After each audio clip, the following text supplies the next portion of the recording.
করেছে ঢাকার CMM court. সেখানে আছেন আমাদের সহকর্মী রাব্বি হোসেন, বিস্তারিত জানতে যুক্ত হচ্ছি তার সঙ্গে। রাব্বি, সিএমএম কোর্ট থেকে জিয়াউল আহসানকে এই মুহূর্তে আসলে কোথায় নিয়ে যাওয়া হচ্ছে এবং একই সঙ্গে জানাবেন যে রিমান্ড শুনানিতে কি বলেছেন আইনজীবীরা?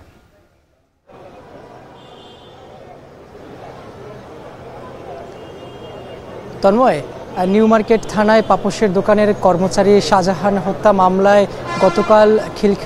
গতকাল রাতে খিলক্ষেত এলাকা থেকে গ্রেফতার করা হয় সেনাবাহিনীর সাবেক মেজর জেনারেল জিয়াউল আহসানকে। গ্রেফতার করার পর ডিবি কার্যালয়ে তাকে রাখা হয়েছে, যেহেতু নিউ মার্কেট থানায় এখন কোনো আসামি রাখার পরিস্থিতিতে নেই, যার কারণে তাকে ডিবি হেফাজতে রাখা হয়েছে এবং এখনও কিন্তু তাকে এই আদালতে তোলা হয়নি। কিছুক্ষণের মধ্যেই তাকে আদালতে তোলা হবে, এই ঢাকা মেট্রোপলিটন ম্যাজিস্ট্রেট আদালতে তাকে তোলা হবে। আমি যদি একটু আসলে তথ্য দিয়ে রাখি যে সাবেক সেনা কর্মকর্তা জিয়াউল আহসানকে গ্রেফতারের পর এখন ডিবি কার্যালয়ে রাখা হয়েছে। তিনি কিন্তু একই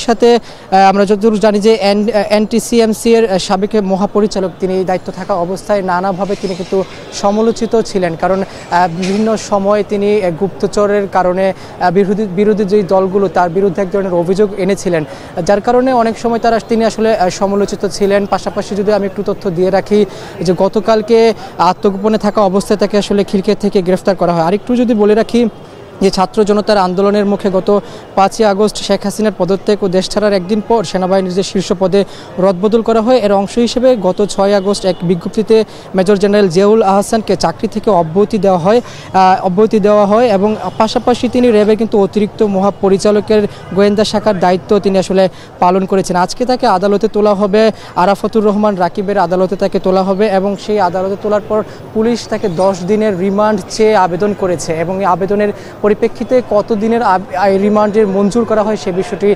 জানা যাবে। এবং এই যে মেজর জেনারেল জিয়াউল আহসানকে নিয়ে বিরোধী দল সহ শিক্ষার্থীরা, বিশেষ করে কোটা আন্দোলনের সময় শিক্ষার্থীরা একটি সবচেয়ে বড় অভিযোগ যিনি করেছেন যে ফোনে আড়িপাতা ও গুপ্ত হত্যায় সহযোগিতা তিনি করেছিলেন সরকারকে, এমনটাই আসলে অভিযোগ করেছেন শিক্ষার্থী সহ যারা বিরোধী দলগুলো রয়েছেন তারা।